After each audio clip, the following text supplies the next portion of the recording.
All right, ESPN's wall-to-wall coverage of UFC 235 continues in Las Vegas, but before we get to those fights on Saturday, we have arranged a little impromptu trash-talking seminar, and we brought along with us the best in the business, UFC welterweight Ben Askren, who actually fights this weekend, Robbie Lawler, UFC 235. Brett, I forgot that's what we were here for. I thought me and Chael were just going to BS about the fights. That's what we're kind of here for, but we're mostly here for this. Mostly here for the trash-talking seminar. And Chael Sonnen, obviously the most dangerous man ever coming out of West Lynn, Oregon. Gentlemen, what we're going to do is we're going to go through some of the most infamous moments, trash-talking moments in combat sports history. And we're going to have you guys break down the film. This should be fun. If you would be so kind. Class is in session. Okay. Where do we begin? Let's go ahead and start it off. Why are you why so defensive? Why are you going to be a prick? I'm not defensive. Just all you guys work RD up. You gave him a false sense of security that he was a god. He was unbeatable at 170.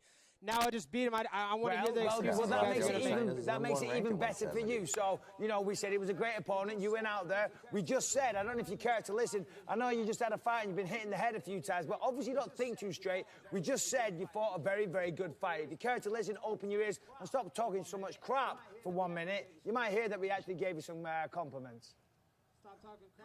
Stop talking crap. Isn't that your king? That's what you do the best. That's all you do is talk. Well, Colby, let's talk about who you why don't you come out, boy? Hey. Come out of retirement. Bisping, I'll retire you for good. Okay. Hey, that's the best joke I've heard all day. Good one. Take your shades off, buddy. Well, I would say that Michael Bisping got the best of that one, even though I know Chael's going to say the announcer should stay in character and not talk trash to the fighter. But, you know, what Colby did here was he started talking to Michael. Michael's really sharp. He's quick. And when Michael came back with that, Colby was kind of like, I don't really know what to say here, so let's threaten him with the fight. Yeah, if you're Colby, how do you talk trash to somebody you know you're never going to fight? He's not in your weight class, and he's retired, and he's an analyst in some studio somewhere. So what is the strategy when you know you're not going to get in an actual physical confrontation with him? And Ben, I saw that as the brilliance of it. What danger is he in? Why not go after a former champion? Yeah, and if you're the bad guy, that's kind of like, you know, what you do, right? You just threaten everybody. So, you know, I'm surprised he didn't threaten Karen Bryant or something, too. You're going to have your tail With a snake thing. You know how to kill a snake, Ariel? I don't. You grab it by its tail and you whip it on his head, and that's exactly what's going to happen January 9th. They stick you He needs to stay in camera vision. He's never killed no snake. He's never killed no snake. He's never killed a snake. He's right. Scared. You're the boringest fighter on the roster. Hold on, TJ. Let me show you my goal. You don't have that. And you would never beat Demetrius Johnson. And you don't have that. You don't have that. Oh, my God, look at all those stop signs. You have no gold, baby. It's the Golden Royal. That's exactly my point, man. On the 19th, I'm going to get her and destroy this. I'm already always talking I saw about this himself. interview. Henry's more It's not about the belt. aggressive than ever. Okay, so Ben, I got to tell you, I bet I know where you're going.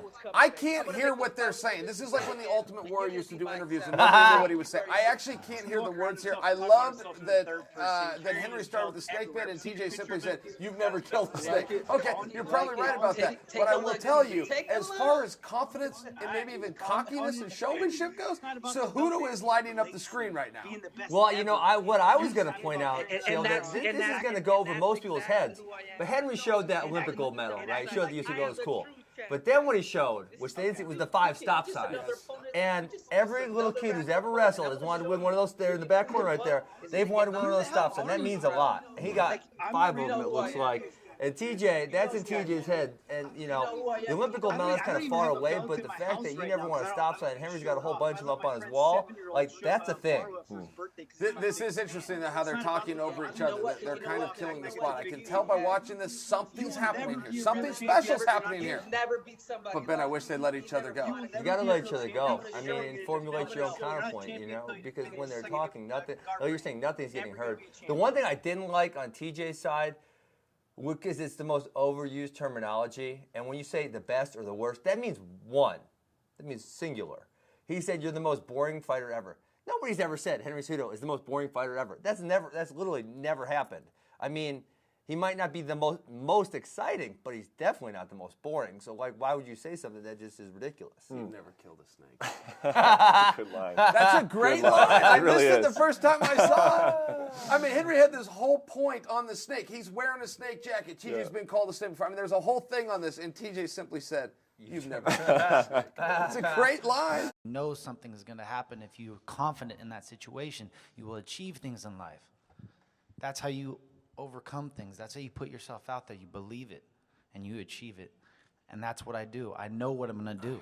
I know that I'm better than this. Sounds like I the know worst that I'm going to knock him book out. you've ever read. Conceive, believe, achieve. Shut the up. Listen, you're talking like you're like this dominant champion. You just won the belt. This is your first defense. It's not like you're Anderson Silva, who I just beat, by the way. Okay, this is your first defense. You're going to lose the belt. Every fight is different. You know that. Hey. So, what? I told you, got Michael something to say. Bisping's Finish quick. your sentence. You said that finish. was brilliant. You're just an Finish average it. bloke. You're just an average bloke. Good use of English. I'm a samurai. I'm going to come in there silent, is undetected, this? and I'm going to Samurai, knock you out. I'm going to make my conceive, kill, believe, achieve. and I'm going to fucking Stop be it. out. You're making a I'll fool be of out on the yourself. next contract. Watch me. All right, buddy. I get to punch him in the face and become world champion at the same time. I am a happy man. Yeah, Michael, It's my destiny. I actually wanted to ask you. Yeah, it is. You just said, believe it, it will come real. It is my destiny. I believe, Luke. I believe. Knowing something and making it happen. Watch. Believe it, buddy. Yeah. Dreams do come true. Believe it. You better work for it, too.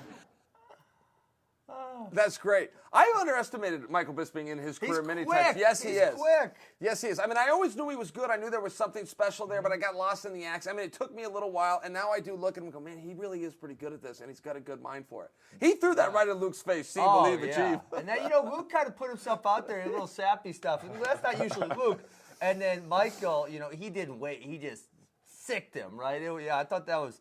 And then he continued to roll with it as he went through the thing. Take a look around you. You got a lot of champions, a lot of grizzled vets. Who do you think would give you the hardest fight out of anybody on stage? Right here. Right here, the hardest hitting 145-pound, the real hardest hitting 145er right here. Who's talking right now? This guy TKOs people. When I knock people out, they don't move. They're not, who the is that guy? Who the is that? You know damn well who I am. Who the is that? Oh my God. I don't know. When I take that guy's belt, Leprechaun. Oh, good one. When I take that guy's belt, I'm looking around. I don't know what anyone else has for me around here. I might have to jump up and drag Floyd Mayweather out and see what the he's at again. Yeah, that power dynamic between Jeremy Stevens and Conor McGregor, it was just too much. Jeremy had no chance. And you got to give it to Conor here because, listen, I hear kids in my wrestling academy saying that freaking line 50 times a week. It's almost so annoying, You go on Instagram, it's everywhere. Yep. I mean, so this one clip, he made like a general vernacular of teenagers in America. It's insane. There's something about not knowing that guy's name. Hey, what do you think about fighting so-and-so? I don't even know who it is. There's a condescension there. It's dumb, it's silly, it's playground, and it works. And this is essentially what Conor did. He repackaged the who is this guy, right? He called John Jack. It just works. And I'm not calling around. I predict that when I meet Joe Frazier, this will be like a good amateur fighting a real professional. This will be like a kid out of the Olympics meeting the fastest heavyweight champion that ever lived. This will be no contest. This fight will be much easier. He will be easier to hit. He will not be as much trouble or as awkward as Oscar Bonavino. Joe Frazier, this will go down. I predict that the fans will be angry. They'll be mad at the critics. They'll be mad at the experts for misleading them so much. This man will be completely outboxed. You got time. You got time. This will be no contest. That's all I want to say. All right, what do you say, Joe? What do you say to that? I'd say he's nothing but a bunch of noise. That's all. He's going way back in the time of, let's say, 20 years ago. You know what I mean? This is the day, man. You understand?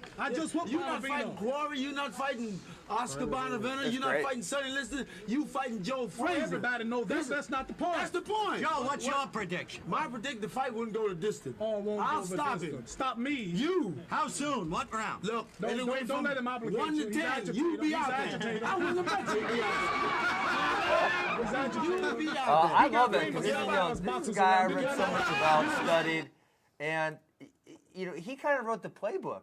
he was trash talk didn't exist before. Who trash talked before Muhammad Ali? The answer is nobody.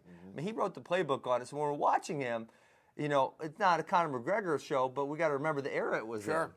Sure. And the real key on this stuff is you want to be different. When we were talking about Jeremy Stevens a moment ago, it's a chance to stand out and be different. If you remember the time frame of this, nobody was doing what Ali's doing. To Ben's point, this is the Godfather. This guy's beyond reproach. This guy wrote the blueprint that everybody else from wrestling to other sports to fighting, that they all stole from. So, but a lot of it, the reason it worked, and you might watch it, well, that was kind of simple. I've seen guys come harsher and be more aggressive. This was the original. They weren't having press conference back then. They weren't putting fighters this close with the guy in the middle. This was something really unique, and that's why you saw Frazier thrown off. This is not something that he was used to having to deal with. And I mean, he had this ability to get under people's skin, to make them so mad and so angry. And obviously it sold the fight, but it also helped make his fight easier because the guy was so angry and focused on killing instead of focused on how they should beat Muhammad Ali. What are you doing? What are you doing? Calm down down. what? Calm Calm down. down what? More respect to the champion. More respect from me. Yeah? You should respect me. You've got enough respect. Go. You're so funny, man. Go. You're so funny. Go. I just want to laugh. She's trying to dismiss you her. make me laugh hard. Go home. Where? If Claudia Go to turns the and walks jungle. away, she That's loses your here. place. Yeah. I'm gonna put you in shame. Do it. No, Do I'm gonna it. wait. Do and it. enjoy it Do slowly. it. Do it. Slowly, Do day it. by day. You're so funny. You can are. count. You are. I'm the boss. You're the boss, so I'm make the boss. me leave them. I'm the boss. Make me leave. I can fight. Make me leave. Go. Go where? Go away. Go where? You want me to split on your Yes, face or do punch it. you? Go away. Go where? Go away. Go where? That's pretty Go where? Such a bitchy. Oh. Hey, don't push me. Don't push me. You did first. That was good. Well, when you start making the threat like I'm the boss, I can make you go away. Well, then you have to actually make them go away. But the hard part about that is she couldn't actually make her go away because Right. she's going to get in trouble if she Sure. does. Yes, don't ever put your adversary in a situation without giving them a way out, right? That was the problem right there. And I loved the body language of Joanna. She's overlooking her bench. She's looking down on her, but her hands are behind her back. So it's like, okay, are we aggressive or are we stand? There's a confusion, which makes you watch. Absolutely. I thought it was fantastic. You know what it kind of reminded me of? I don't know if you had a little brother, but I had a little brother. When you tell him, like, if you don't do that, I'm going to beat you up, but you know you're going to get in trouble if you beat him up. Right. So you can't, and he kind of knows it too. So there's this tension of, okay, is he really going to beat me up? But I know mom and dad are going to yell at him. He's going to get in a lot of trouble if he does that. So he's not really going to make me do this, is he? And that's kind of like, there was that tension. We didn't really know what was going to happen. I felt like Joanna was going to grab her and be like, okay, you got to go, push her to follow up on what you were saying. But then she couldn't. There was also something very dark about when her opponent, Claudia, said, then do it now. And she said, no, I'm going to wait. I'm going to do it slowly, and I'm going to enjoy it. There was something very Hannibal Lecter-ish about this, where you're going, whoa, where's this headed? Why are you asking questions in English? Anderson sits here like he doesn't understand you. Ed Soros interprets, and we got to hear it a second time. First off, he speaks English, and second, we could replace Ed Soros with an app I could download for $9.99.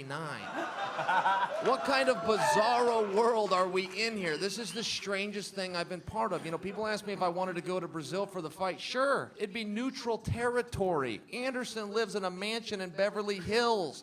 Las Vegas, Nevada is closer to him than it is to Westland, Oregon. He's got home court advantage. What are we even doing here, guys? This is insanity. He sits over and pretends he doesn't speak English? Come on. It's like pretending you're the world champion. I can't believe guy walks around with a fake belt. That's insane. I would never do that. Oh, boo. Oh, he went too far with the fake belt. Come on. Where you guys been? Anderson, how do you, I guess, maintain the calm? Because I can kind of see, I can kind of just see, the stress coming off.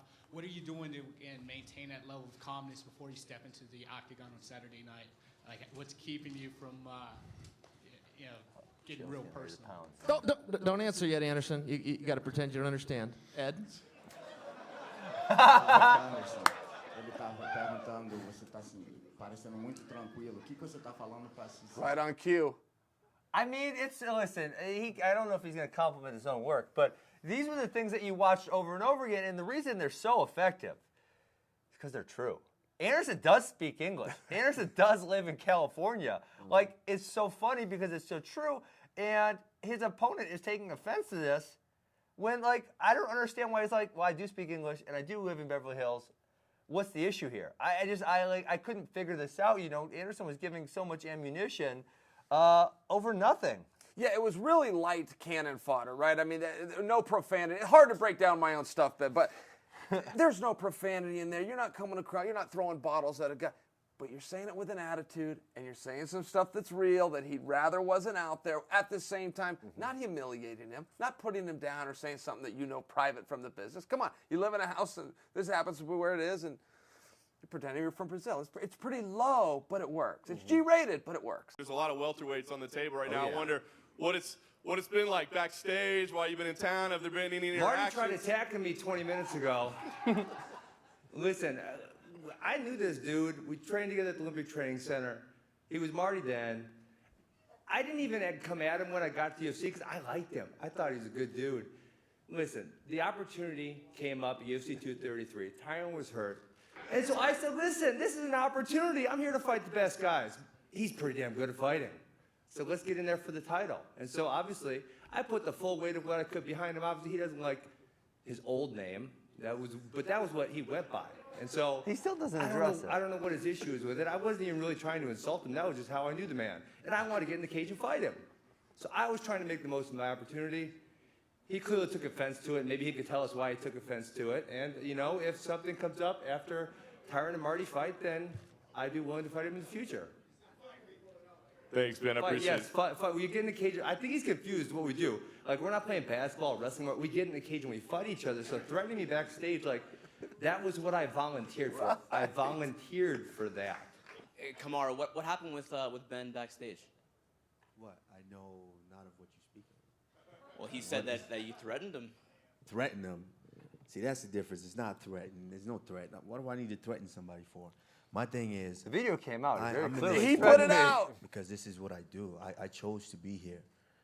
You know, so if you're gonna... My thing is, if you're gonna talk online, you're gonna come at me with a certain energy. When you see me on site, keep that same energy. That's it. That's it. That's how I am. Dude, we fight in a cage. I don't understand what more there can be. Like, listen, do we want to introduce weapons? Listen, or what young do you want man. to do? Listen, young man. You know what? I'm older than you. Congratulations. Young man, congratulations. You made it here. You know, you get to be up here with your favorite fighters. You know, maybe after this, we can all sign something for you. So you can take home to your family, okay? Congratulations, you made it here. Now, you know what? You should be worried about that man over there. You know who you're fighting? Yeah, Robbie, he's good at fighting. Do you know who you're fighting? Okay, pay attention. Be worried about that man. You know, I'm fighting for the UFC welterweight title. Yeah, and on March 2nd, I will be the new welterweight champion. I highly and doubt so at that point, you can come talk to me. But right now, I would. focus on that man over there, all If right? somehow Tyron Focus slips on a banana peel or something, then I'll be calling your name.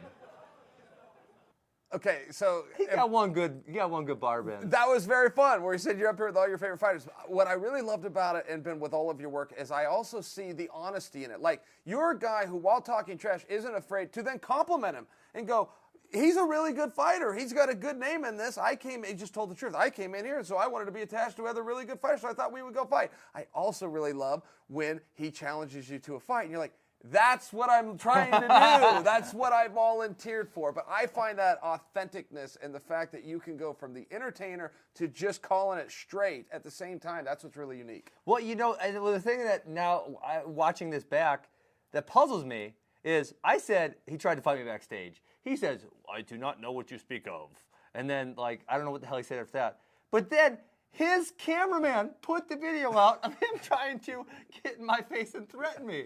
So he says, I didn't threaten you. And then he puts out the video of him threatening me. He documented the crime and then released the evidence while denying that it ever happened. No, that's incredible. But again, he's also not under oath. He could go out there and have some fun with it. But I don't know if he knows, because you were sitting behind him, but you actually pointed down to him, but he couldn't see it, and said, this guy's a really good fighter. And maybe he didn't know, oh, that's me. It's like, no, Marty, he actually said really nice things about you, in addition to he would like to compete with you. That's funny. Well, this has been fun. We got to wrap it up. I want you guys to say either one thing, your best piece of advice on talking trash, or the worst thing that you can possibly do. Either the biggest mistake to avoid or the number one thing to keep in mind when you're talking trash. I would say best advice is be yourself, right? That's easy. And tell the truth. Like we talked about Chael's piece. Well, it worked because Anderson speaks English and he lives in California. So it's not like Chael's making stuff up that's not true. It's just Chael's being himself. He's telling truths, and that makes it really easy. And I would say be very careful having something scripted and planned. If you come out and you do it and I've watched guys, like the cat that ate the canary, they'll deliver a line and it's so big and powerful, but they don't know there's a question coming in off of that, and then the guy's going to respond to you, and you got to have, and if that isn't in line, if one is nice and polished and clean, on the follow-up, it just doesn't work. So I would just encourage people, and you'll hear this all the time, but I'll echo it too. Be yourself out there. Don't be afraid to say something, but just make sure it's yourself so that you can be consistent and do it all day long. Be yourself and don't commit too hard to the game plan. It sounds like a fight, actually. Yeah, there you go. Very true.